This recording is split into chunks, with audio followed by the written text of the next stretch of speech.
with a way to stop the genocide in Gaza, in which the population has grown. The way to do that is to burn alive all the Jews, essentially, to incinerate the Jewish state with a nuclear holocaust. Unfortunately for him, he doesn't have the nuclear weapons to do so, and nuclear weapons and aircraft carriers to do so. Yes, that is, you know what? Actually, let's pause here. Daniel, do you have the video ready so people don't think that it's my hyperbole and I'm, translating it the way I want to hear it? Let's hear from this guy. Hopefully there's subtitles as well.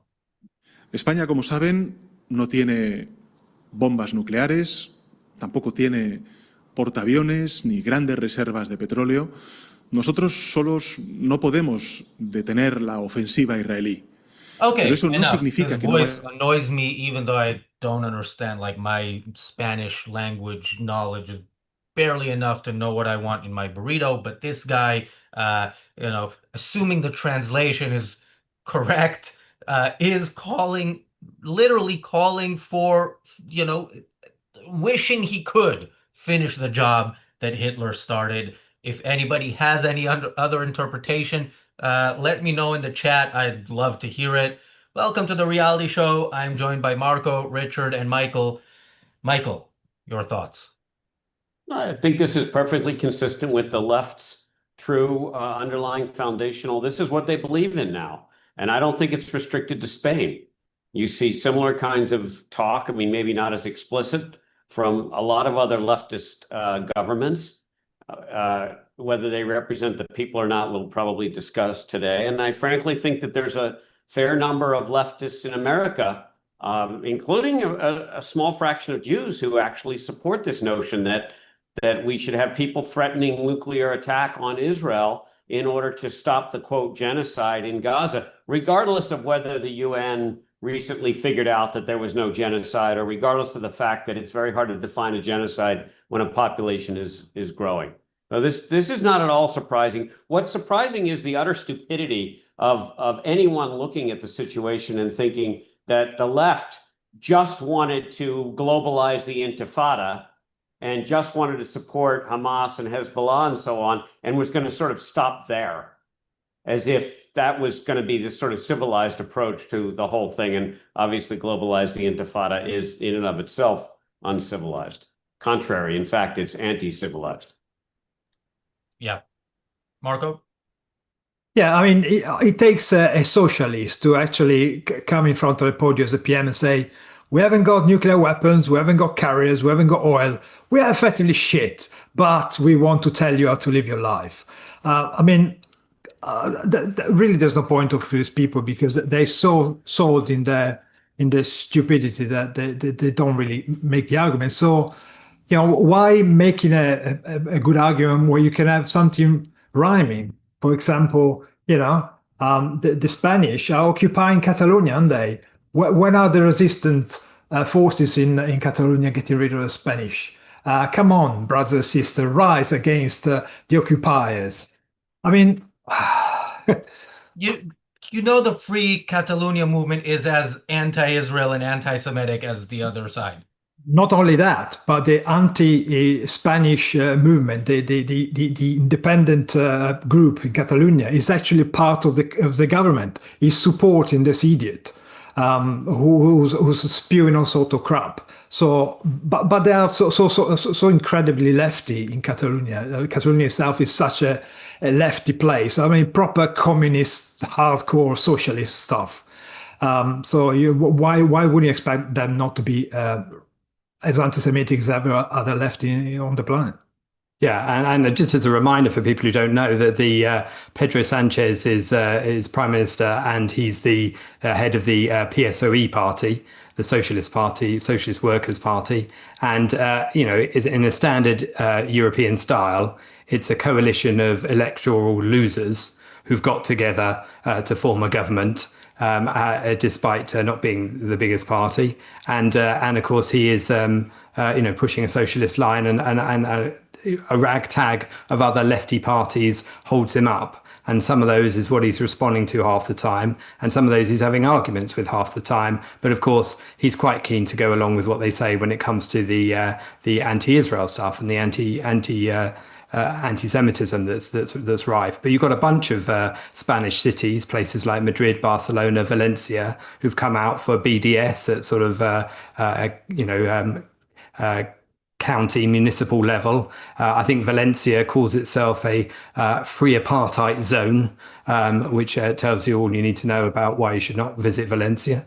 And of course, they've just been pushing this line for the longest, and of course he's up to his neck in scandals, as socialists often are, and frankly, some of this grandstanding is legitimately a distraction from that. Well, Christian says something similar, but in a super chat. Thank you, Christian, for the super chat. Christian says, "Free Catalonia, free the Basques, and the occupation of the Castilians." Christian then adds, "Just joking." Yeah, again, remember all these movements. It's kind of like looking at the Middle East and seeing two sides fighting that are not Israel, fighting each other and saying, "Oh, this side hates the Jews, so we're going to back the other side." No, the other side also hates the Jews. And it's a thing. It is a thing. Kind of the more backwards a country is, that's not an exact science. Norway is pretty well off, and they're committed to supporting the genocide. Let's call it what it is: the genocide that the Palestinians want to commit against the Jews. But yeah, it is. We talked about this late 2023 with South Africa deciding, South African government deciding that what they really should be focused on, is not fixing their failed state. It's taking Israel to a kangaroo court and telling it that it's committing a genocide. Michael, one of the things I'm thinking about, and I've thought for a while, the NATO. I like the idea, but I have some issues with it. The thing I've always had the biggest issue with is Turkey. How the hell is Turkey there? I can understand how it was there to begin with. I cannot understand how it is there under Erdogan. But overall, the fact that we have countries like Ireland, like Norway, like Spain, siding with savages who want to destroy the whole West. Yes, they focus on the Jews right now, but they want to destroy the whole West. Should be a moment where we reorganize alliances.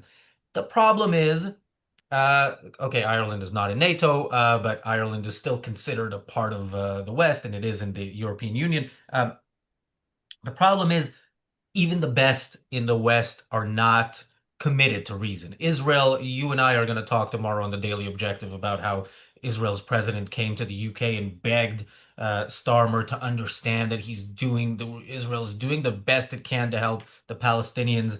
Yeah, I don't see Trump saying, you know what, it's important to have a Western military alliance of countries that stand with Western ideals against the enemies of the West. I don't see him doing that.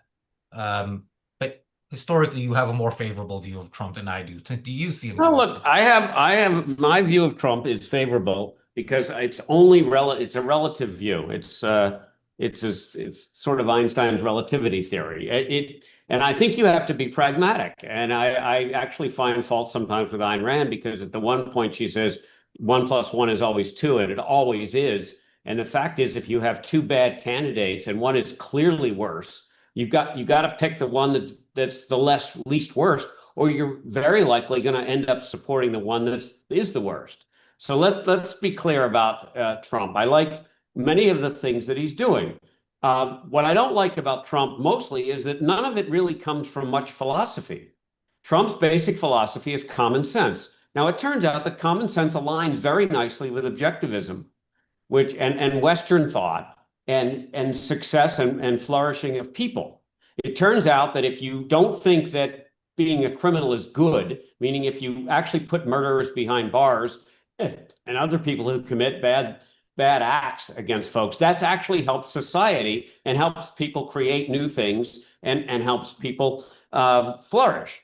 if you end up assassinating people like we just proudly did in the United States, because all the Democrats have been screaming that we have to fight and get violent and punch, and they did it. They got exactly what they asked for. Not only were the two Israelis killed in front of the Holocaust memorial in Washington, D.C., and there's been a number of other ones, but just the other day, we had one of the great American Christians who was murdered in cold blood by a nut from the left, an absolute fruitcake, who is a piece of crap, useless human being who, frankly, I hope he gets the death penalty, and I think he will. And that's what you have. But Trump does not stand on a foundation of philosophy. What Trump stands on, and what he did with NATO, at least was a step in the right direction, was that the European countries who come under the NATO guys have to pay up. Now, whether it's actually happening, it's probably happening gradually, it seems to be. There is another step here, which is that if you're actively advocating for the destruction of the West, as Turkey clearly is, Turkey is a complete nutcase. It is the new Iran, and that's exactly what vacuum Erdogan wants to jump into. Then you should be out, and you shouldn't enjoy the protections of NATO, which is mainly a United States-based, trillion-dollar military, from all the way from aircraft carriers all the way to the crazy intelligence and satellites that we have. So I'm a supporter of Trump for sure, because I think he's the best thing we have compared to a completely disastrous, and by the way, getting worse, leftward socialist communist government, Democratic Party in the United States. Yeah, by the way, an update for people who haven't heard, but the scum who shot Charlie Kirk has been arrested, was turned in by his dad. Probably greatest fatherly act that father has done. Yeah, and he hopefully, I'm with you. I really hope he gets the death penalty. Marco. I think you put the finger on the button earlier on when you said that the leaders in the West are not committed to reason, and this could have been more true. However, as you will notice, every time they talk about morality, it's not moral that Israel is killing children. It's not moral that the extent to which Israel is defending itself, is fighting this war, is so disproportionate to the slaughter went on October the 7th. So, in the mind, when you reach the same number of deaths as those caused on October the 7th, that's the end of it. It's a tooth for a tooth, an eye for an eye in their mind. But what they're actually doing, they are bringing back collectivism to the politics. I mean, after the Second World War, collectivism was more or less proved wrong. So living for the race or for the state, it was effectively, literally defeated militarily. But unfortunately, it's coming back through these people who don't have a moral bone in the mind, because they believe they do not believe the individual should live for their own sake. They are collectivists. They think that morality comes from. They preach the morality of sacrifice, of self-sacrifice, altruism. They do not realize that individuals should not be sacrificed for the good of the wider context. They live in this kind of Hegelian world where everybody is the same. We got a collective mind. You're just a piece of the puzzle. So your life doesn't matter. If you have to be killed in order to to do good for the rest of the people, that's acceptable in mind. And that's why they see Israel as a threat, because Israel is much more representing self-esteem and self-determination. They stand alone against all sorts of barbarians. They've been standing alone since the formation of Israel itself. And they know, although there is a big religious component, Israel is still showing that productivity, ingenuity, and hard work pays back. That's why it's a free society, because they value individuals. And this flies in the face of these people who preach altruism, and specifically like in Pedro Sanchez and Keir Starmer, socialism.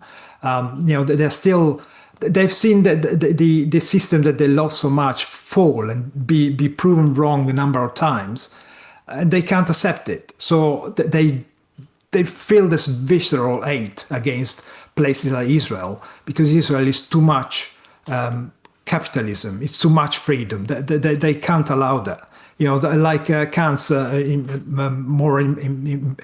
imperative. If you do something for your own good, it's wrong. It's immoral, and they totally swallowed up.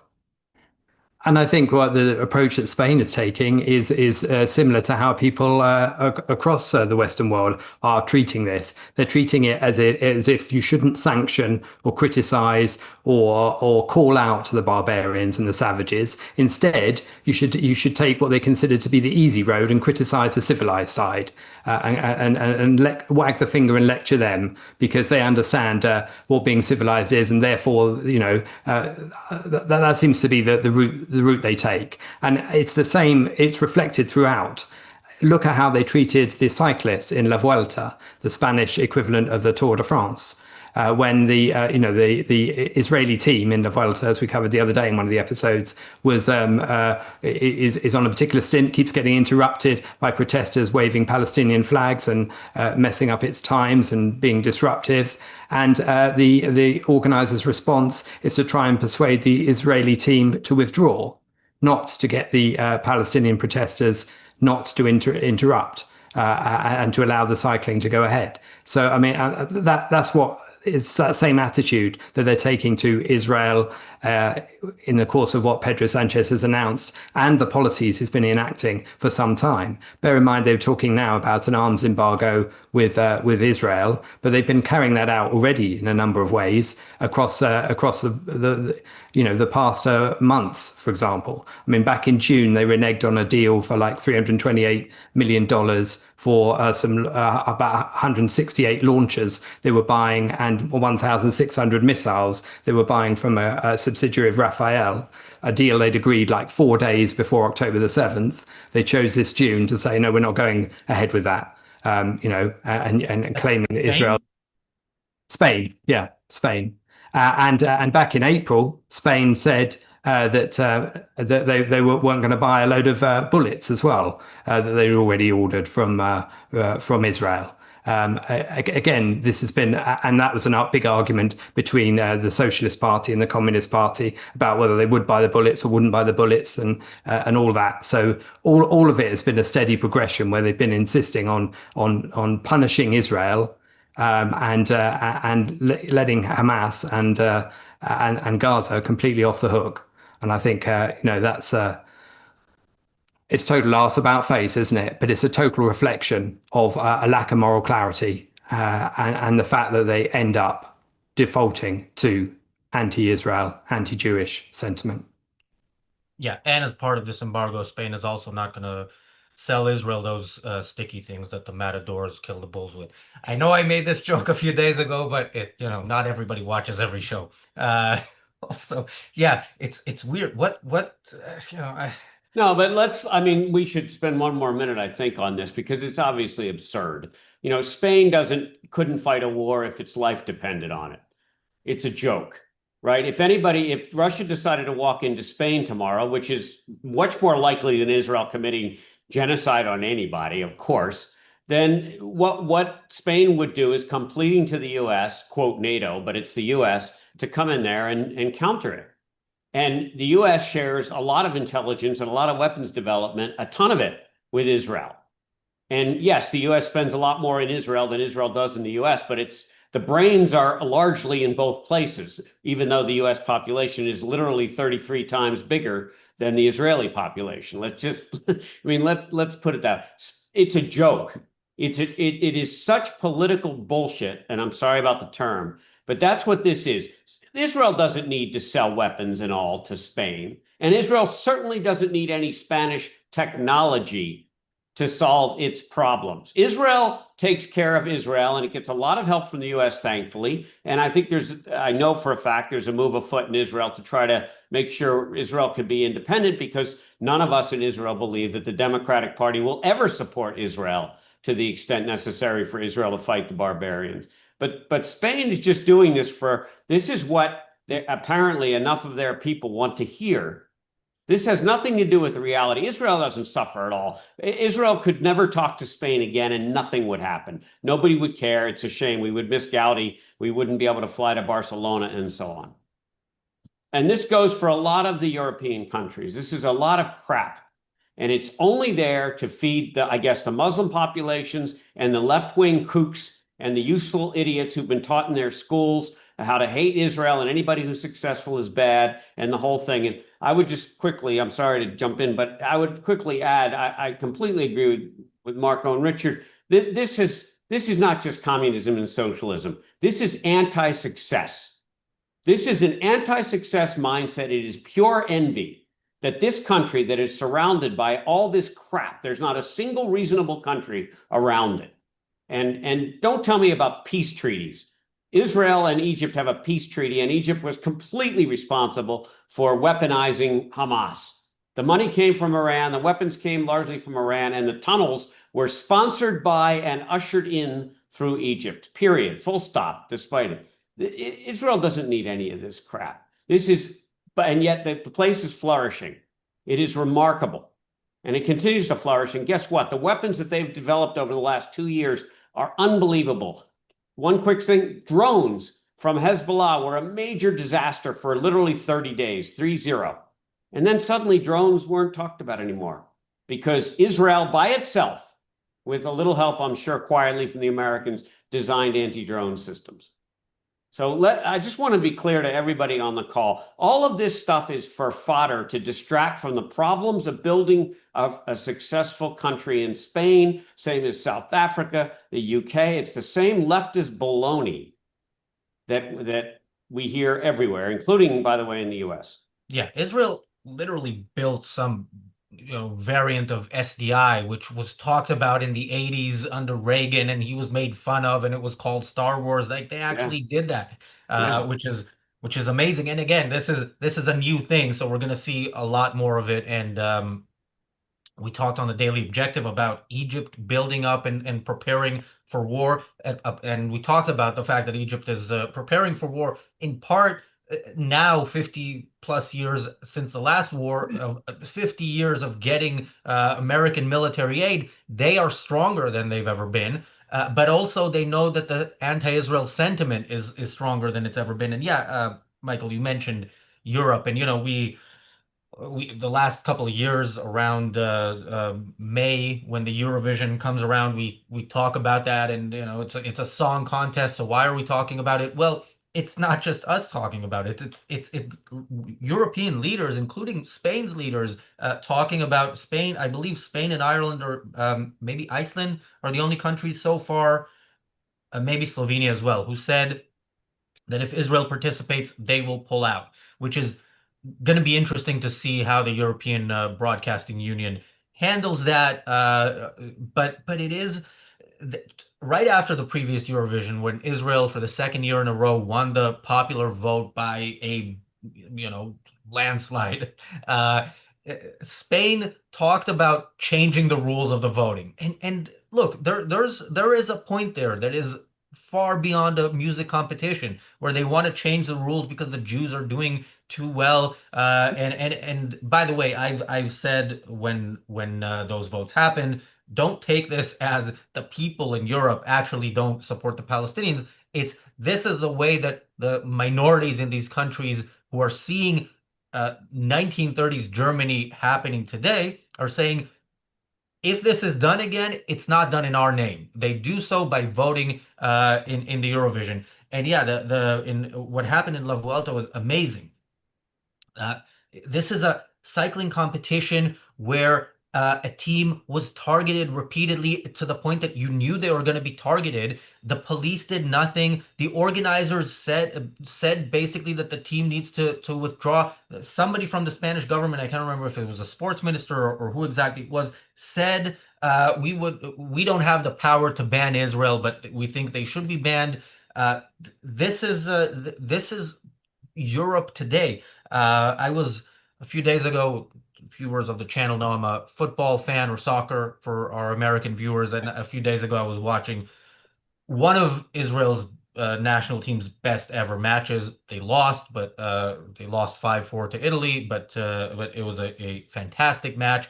But before the match, Gattuso, the manager of Italy, says, "I wish we didn't have to play against Israel because of what they're doing in Gaza and so on." And now people who remember Gattuso as a player, uh, this guy played as if he was in Hamas. But but still, this is not a sentiment that's kind of outside the mainstream. It's well within the mainstream. The Italian fans in the game turned their back during the Israeli national anthem. This is what Israeli teams face in sports competitions throughout Europe, and we're going to see a lot of this. Maccabi Tel Aviv, the team I support, is going to be playing in the Europa League from 2 weeks from now, and I guarantee you, one of the games is here in England in Birmingham against Aston Villa. It's a train ride away from me. I'm not going, because Birmingham is jihad capital of England. I'm not going to risk my life for this. And I don't trust the police to do the authorities to do what needs to be done. And I remember what happened in Amsterdam. In Amsterdam, the local Moroccan community came together, said we're going on a Jew hunt. They live streamed themselves as Hamas did, and then it was blamed on the Jews. So this is Europe today, Marco. It is, unfortunately. However, you will notice that the authorities are very much disconnected from the majority of the people. That's why we have the situation, especially in Britain, where the elites, the civil servants, the politicians, the government bodies tend to be on the side of Hamas. And every time there is something in favor of Israel is frowned upon, But you know that their support on the ground is not necessarily support, but people are not showing the level of anti-Semitism that the institutions are providing. People are not happy about cretins chanting "kill the IDF" and getting away scot-free. You have lots of anti-Semitic behavior going on, swastika painted on people's houses, business attacked. But they're always usually the usual lefty groups, the usual, environmentalist people, and a group of Muslims. The scandal of anti-Semitism, it wasn't really prominent until a few years ago. Is mainly imported. With immigration, especially from uncivilized countries, people who are not taught how to behave in a civilized country behave the same way that they used to behave in the shithole that comes from. So that's why this stuff happens. I don't believe that bulk of the population is anti-Semitic or even tolerates that. But the problem is they're being too quiet. The problem is that they keep supporting the people who push this kind of anti-Semitism. And it's probably time first of all, from Israel to stop supporting the people who actually hate them. Stop selling stuff to Spain. Let Spain deal with the blackouts caused by their stupidity on their own. Spain's first react to the meltdown that they had because they cannot handle the green energy that they produce, and the grid went down for a couple of days. The first answer was, "Oh, we don't want nuclear power." Well, carry on like that. And I hope Israel stop providing weapons and any form of technology. And it's providing lots of technology all over the place. But make sure it doesn't go to Spain. Make sure it doesn't go to France. Make sure it doesn't go to Britain. Make sure that the places that are coming out actively against Israel and pro-Hamas don't get the benefits of Israel's productivity. Let's see how quickly they change their tune. It's the same for the Eurovision. Oh, let's ban Israel. But then the countries, Germany and Italy, for example, the countries bankroll the whole farce, are saying, well, hang on a second, let's talk about this. Because in the end, you can virtue signal as much as you like, but if you don't put the money on the table, you can bark as much as you like. And again, these people, these failed socialists, they've seen the dream thrashed a number of times. I think that they're seeing Islam as the next promise. They know the Islamists are pretty.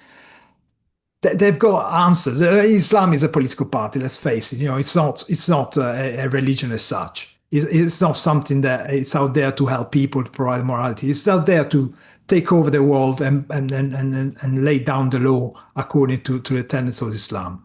So I think the lefty recognize something in it, and that's why they always come out in support of it. And Marco mentioned in the course of that the anti-Semitic incidents that have been occurring, for example, despite the fact that they are not they're not everywhere, they're not all the time, but they are substantial nevertheless. I mean, there's the tourists who attacked in Venice the other day, for example, with by a bunch of migrants, with Jewish tourists attacked with like a dog and had bottle thrown at them and all that. And in North London, a guy was arrested the other day for smearing feces on a synagogue and a Jewish nursery. In Tyne and Wear in the north of England, the Labour MP, who is the vice chair of Labour Friends of Israel, had her office firebombed, graffitied and firebombed. And it was, burnt to the ground, frankly. And on the wall was the graffiti, 328 days of blood on your hands. Now, you might wonder why 328 days, since the war's been running for over 700 days. But it's 328 days, where it was at the time, since Sinwar was killed. Now, so that's, I mean, deeply shocking that should be the thing that you choose to act upon. I think horrendous, to be honest. But I think one of the things that Sanchez said, if you could open that for me, please, Marco. One of the things that he said in the course of his announcement was that he said it's one thing to protect your country and society, and another very different thing is to bomb hospitals and to starve innocent children. That was Pedro Sanchez in his announcement. Now, I wanted to answer what he said with the words of somebody else, somebody who really ought to be a household name in the UK, but isn't. Somebody that the BBC really ought to cover far more, not least because she's a lesbian and they normally like to flag up those kind of things. So the BBC does, certainly. But they've barely covered her, frankly. I'm talking about Emily Damari, the British-Israeli former hostage in Gaza, who has been recently talking about her experiences. She was at a dinner the other night, the United Jewish Israel Appeal. And she was talking about how when she was first taken and captured, and she was taken to a family and stored in a family's home with 6 kids and the wife. And she, having been shot in the hand and the leg, she was taken to a hospital. And I think this was what she said. She said how she was taken to Al-Shifa Hospital. The rest is her own words, okay? Not the civilian hospital that everyone talks about in the news. It was Al-Shifa, and if terrorists took me to Al-Shifa, it means there weren't civilians in there. As I got to the room, the first thing I saw was a dead body, blood on the floor, and the second thing was 10 or 15 terrorists inside the room with their guns. And the third thing is that the doctor came to me and said, "Hi, I'm Dr. Hamas." This is Al-Shifa Hospital that the IDF continues to come back to, and all the news was talking about it, saying, how could they go to these civilian places, to hospitals? So this is the reason. Yeah, and look, this is not information that isn't known to Pedro Sanchez and the people who say, look, there may be random people on social media that just see a news story, Israel bombs a hospital, and they don't, use their mind enough to ask a question and just accept that this is what Jews do. But this is not the case with the leader of a country. He knows that what he's doing is taking part in Hamas's propaganda war. He knows that is what hospitals are used for. And it's a building. It's a building that can be used as a hospital, and it's not being used as a hospital, as our schools. Yeah, it's absolutely despicable. I want to say, Michael, I don't think this is about appeasing Muslims for leaders, especially not like Pedro Sanchez. In Keir Starmer's case, I think he wants to appease everybody. Uh, I think this asshole really believes this. Like, in 1930s Germany, nobody tried to appease the Muslim vote. This was what they believed, and I think many in Europe are full on wanting a repeat of what they missed out on in the previous century. I think it's part of it, but I've blamed. I think this comes from our teachers, starting in middle school or junior high school, depending on it, and certainly in high school. I saw it even in my when my kids went to public school in a very Jewish, a 55-60% Jewish neighborhood. We had swastikas around, and the Jewish superintendent would do nothing about it. And we went and we argued and fought. And frankly, if I had the inclination, I should have sued them, because swastika is a marker for genocide against Jews. It is a direct indication that we want to eliminate all Jews.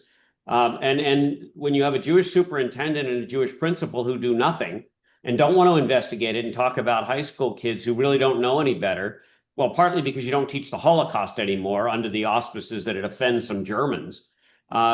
And that was absolutely what is true. I think we're letting off too easily. And then you get to the humanities groups in colleges. There's a reason why Harvard, Columbia, the California system generally as a whole, and so on, is full of Jew hatred, including when they have Jewish presidents. I mean, Harvard now has a Jewish president who's arguably as bad, or maybe a little less bad than the non-Jewish president that was before in terms of treatment of Jews on campus.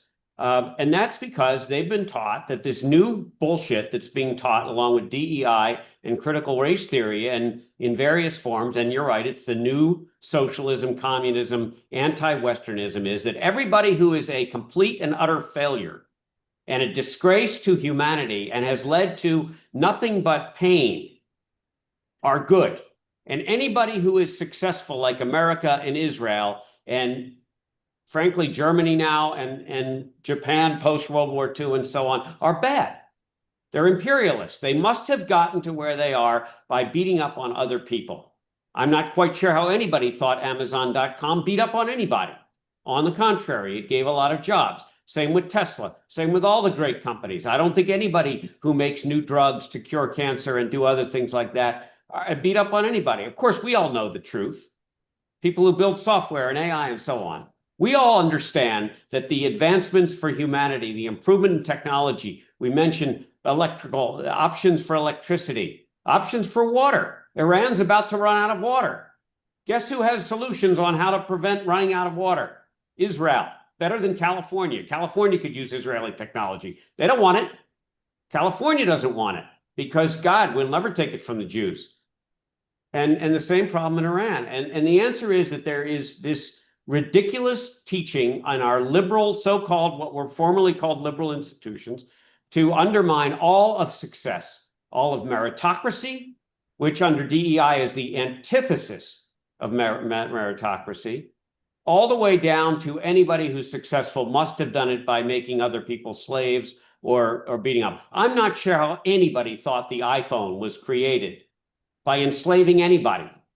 It needed advancement, folks. You can't build pyramids with slaves anymore. When you want to build new technology, you need to advance. There's no just put labor together and so on and so forth. And by the way, all of these leaders know it. They all know it. I disagree with you slightly. I don't think he really believes any of this. I think he wants to believe it. The facts are so contrarian. No one's ever come at Israel and said the facts are untrue. When they come back and say it's a hospital, but it's being used by terrorists. And under fake international law, which only applies to the good guys, of course, doesn't apply to the terrorists, you're not allowed to bomb a hospital. Yes, you're not allowed to bomb a hospital that's being used for medical purposes. You are allowed to bomb a hospital that harbors terrorists, and so on. So it has been going on for decades now. This crap that our kids are learning, we, myself included, have not been vigilant enough at in our schools, and I assume it's going on in Europe to the extent it's gone on in America. This is why we have these flaky idiot kids who run around and say globalize the jihad while they're tweeting their friends.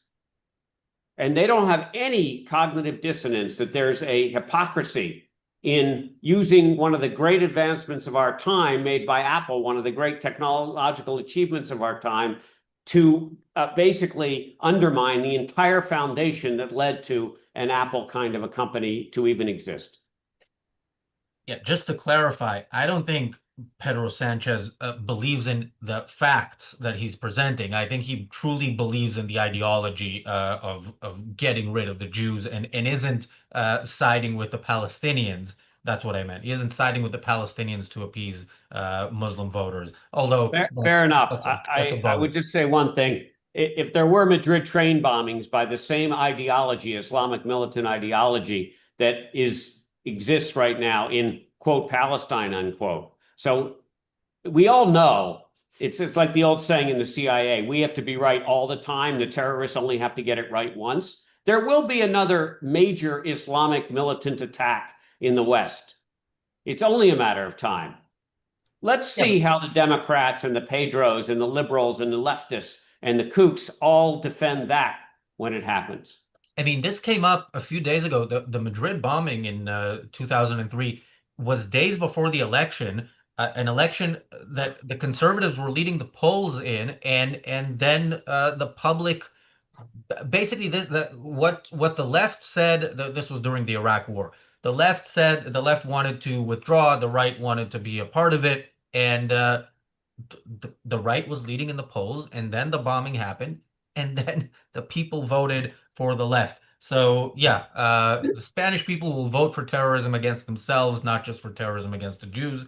I take no comfort in that, but whatever. Thank you, Christian, for the super chat. Christian says, did any of you read Niall Ferguson's piece in the Free Press? Osama bin Laden's posthumous victory? If so, thoughts? I haven't. Love the title.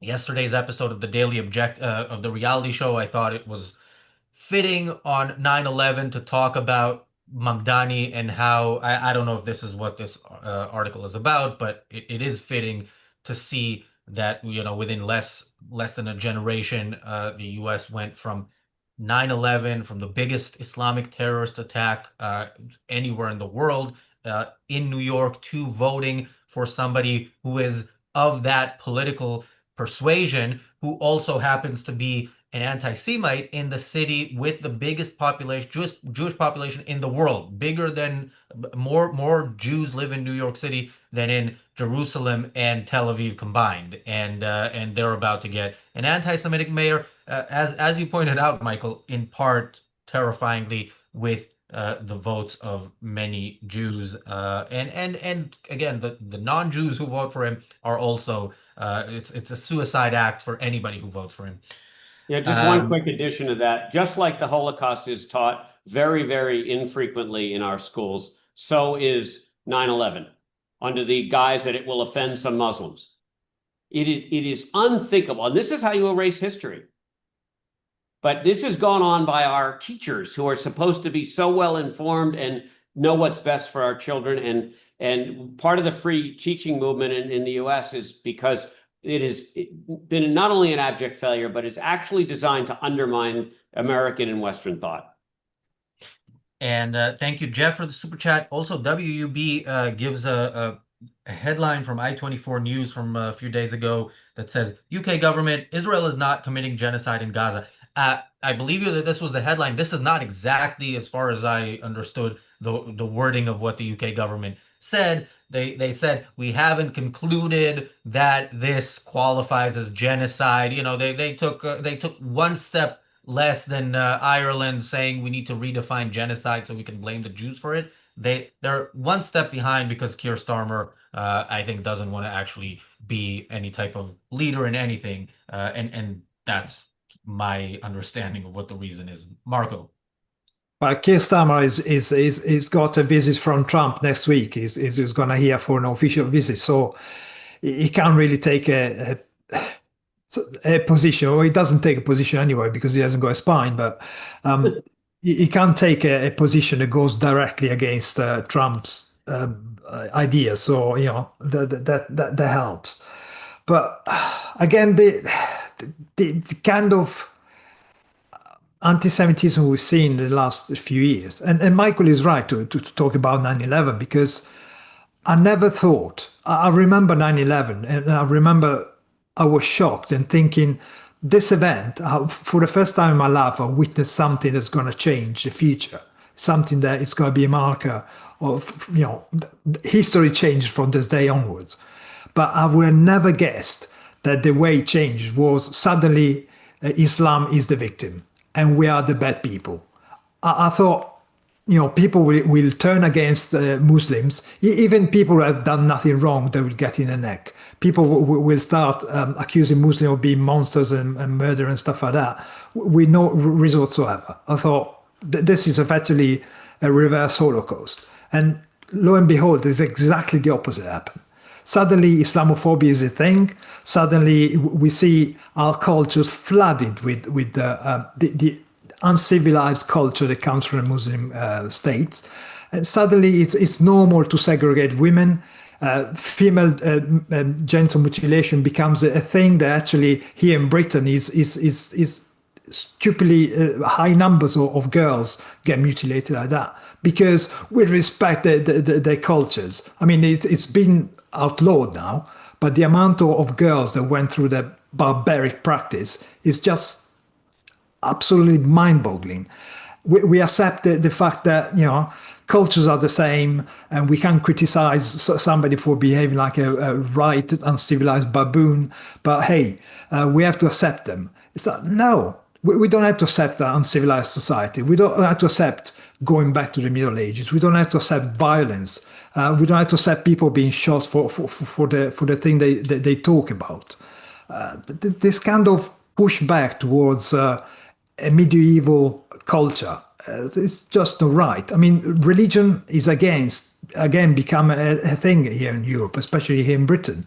Britain didn't care much about religion, but now people are polarizing against the rise of Islam, which is thrown in our faces all the time. The BBC has banned its own people from talking about the Hamas militant terrorists as terrorists as such. They can't say Hamas is a bunch of terrorists. You can chant death to the IDF, but if you say something against an immigrant, you get banged in prison. There's this total disconnect between the state and authorities and the media, if you like, the deep state, what we call the blob, civil service and all these kind of institutions, and the people on the ground. You cannot say anything against immigration. You cannot say that, I'll probably get into trouble, but you cannot say that importing terrorism through immigration and importing this kind of culture through immigration actually is detrimental to our culture. These people do not want civilization, wants to go back to a caliphate. They're quite open about it. They talk about it all the time. People in Moscow are found out to be in the pocket of Iran. They preach against the Jews. They quite openly talk about celebrating October the 7th. And what happens to them? Absolutely nothing. In fact, they get funding from the state. Despite that, the funding is not stopped. We have to be understanding. Why? Imagine if the scandal abuse going on here in Britain right now were directed to the Muslims. It would be civil war. Talking about civil war, I mean, here we have different ethnic groups. They're already at odds with each other, specifically Hindus and Muslims.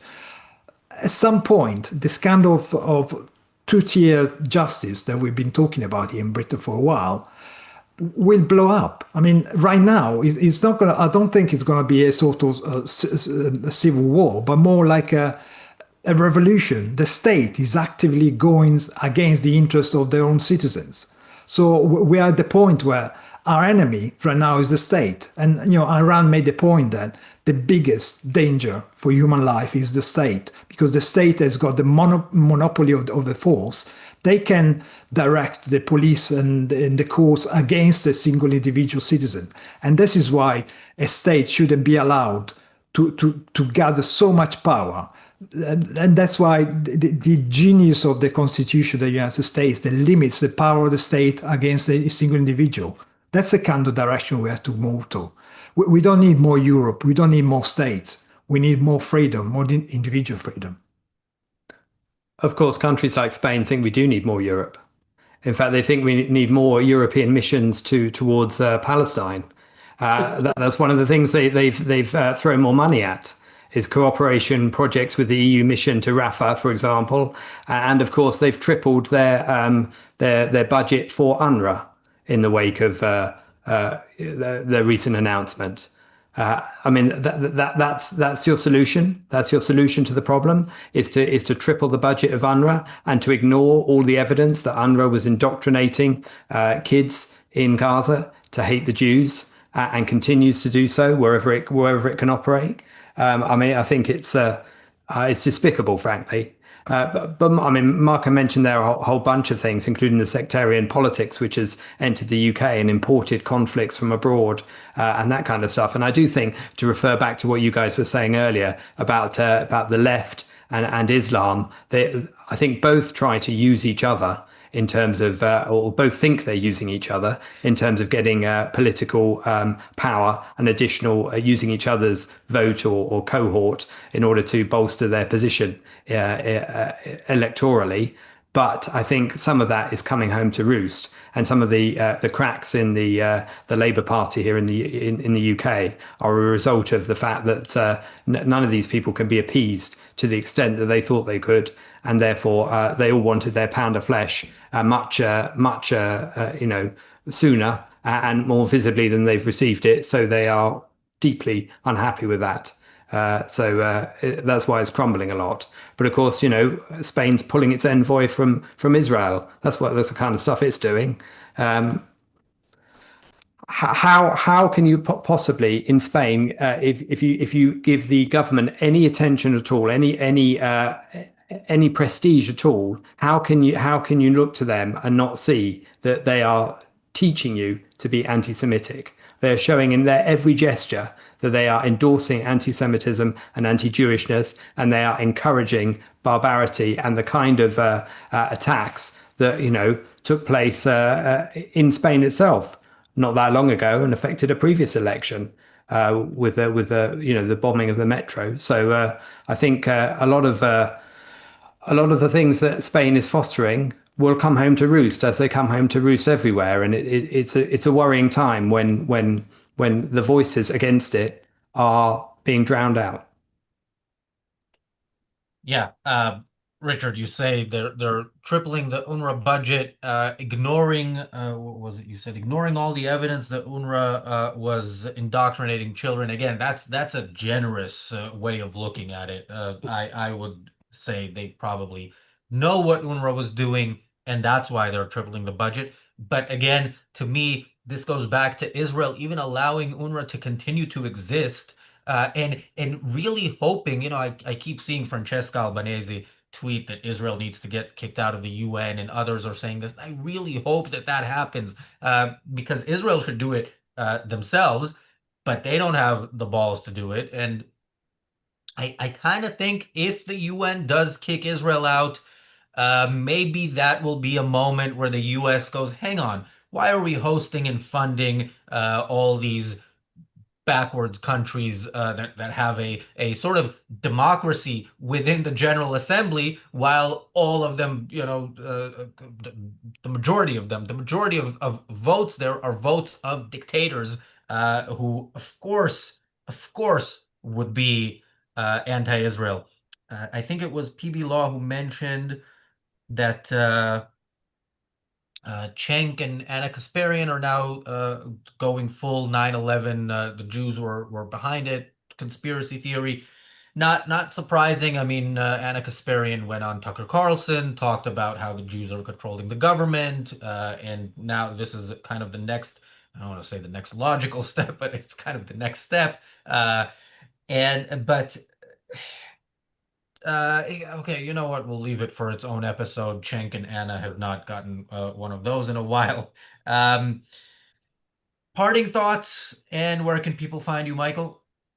Yeah, I want to just be very clear, because the only person that I'm aware of that of major stature that has stood up for the Jews on the world stage right now is Donald Trump. And I'm not trying to say that he's perfect. Half the time he opens his mouth and it's, but the actions are great. The actions are terrific. He had the balls to send in our Air Force and blow up Iran's nuclear weapons production facilities. Granted, he let the Jews, by the way, he let Israel do all the initial cleanup and annihilate all of the air defense systems, but he did that. The point is he acted. And he acts on the world stage, and he has acted on college campuses here in the US. The reason we don't have thousands of people or hundreds of people funded by George Soros and everybody standing outside of Harvard's library, blocking the entrance and shouting globalize the intifada anymore is because Donald Trump came down on it, period. He did. Now you can be sad that it's not because he believes fundamentally in whatever. But the fact is that this man has acted. He has acted he understands in Israel, which has issues. He's very, very annoying about the whole Doha attack as if what we did with Osama bin Laden, which by the way was a Democrat who did that. But that was okay because Obama is a good guy. But when the Jews do the same exact thing, and by the way, America never told Pakistan we were coming, even a little bit. At least Qatar got a warning at the beginning, and there was an American base nearby, so Israel were very careful. Bottom line is, Donald Trump is the only one on the world stage who's really standing up.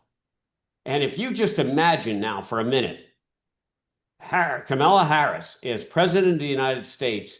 If you want to have nightmares, think about the world today, about this woman reading maps and going on the world stage and telling everyone how she's seen a map and that we should all be having fun. And you think about that as a situation.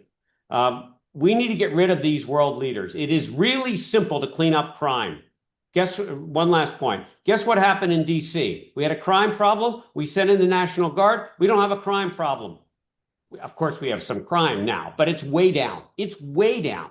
Even the commissioner of police in DC admitted it was way down. So one of my Democrat colleagues, because I wouldn't call him a friend anymore, said, well, of course, if you put more police out, you're going to have less crime. And I said, wait a minute, your party wants to defund the police. So what are you talking about? And of course, he had no answer. Bottom line is we need to start electing leaders that stand up for what's right, worry a little bit less about what they say and watch what they do. And hopefully we can get some leaders that do both, have a foundational philosophy and also speak for what's going to help humanity and not bring it back to the dark ages. Michael Kaufman, 2F's, LinkedIn. Marco. Yeah, although Donald Trump did some action, not from a moral standing, unfortunately, he just happened to stumble on the right thing. He doesn't like Iran. But it's the right thing. It is the right, whatever his reason, it is the right thing. And we have to be able to recognize what is good and what is bad. What is done is good.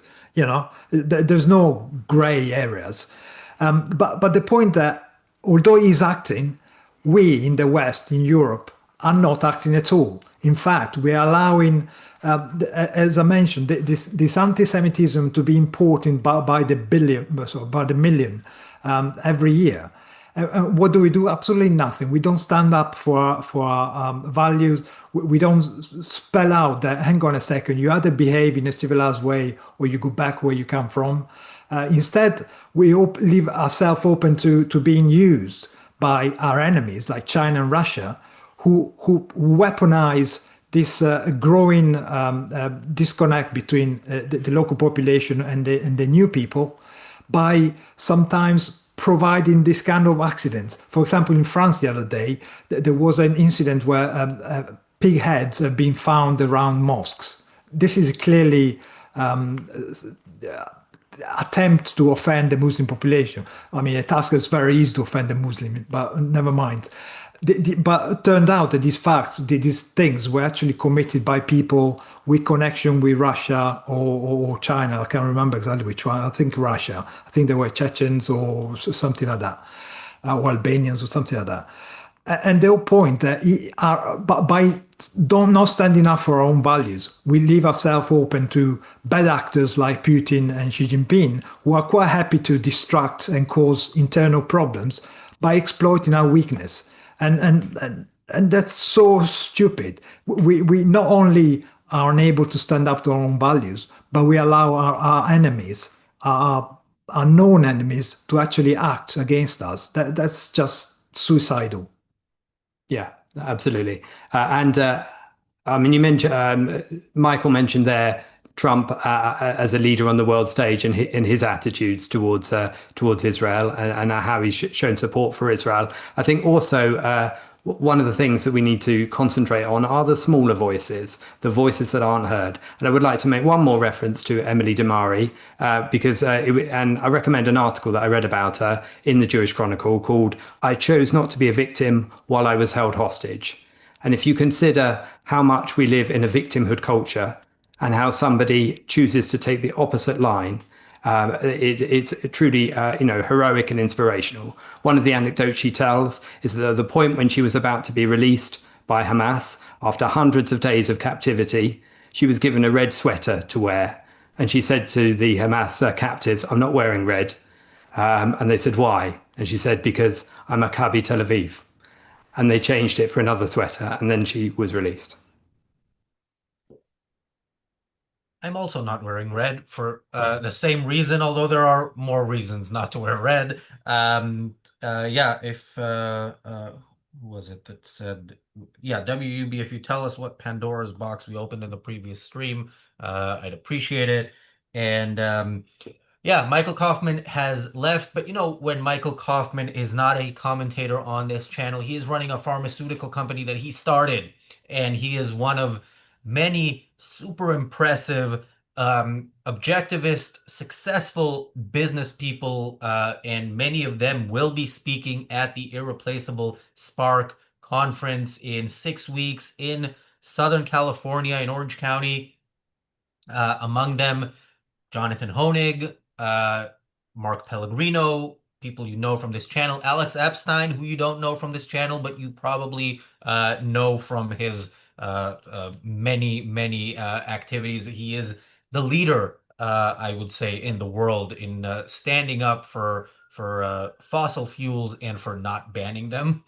And of course, Leonard Peikoff, Ayn Rand's intellectual heir, will be speaking there. So make sure you get your tickets. There's a link in the chat. If you can't see it, it is objectivism.co.uk. And hopefully we will see you there. And hopefully we will also see you tomorrow when Michael Kaufman is back, as am I, talking about Israel's president's really pathetic performance in his visit to the UK. Thanks, guys. Thanks everybody for watching. We'll see you back here tomorrow.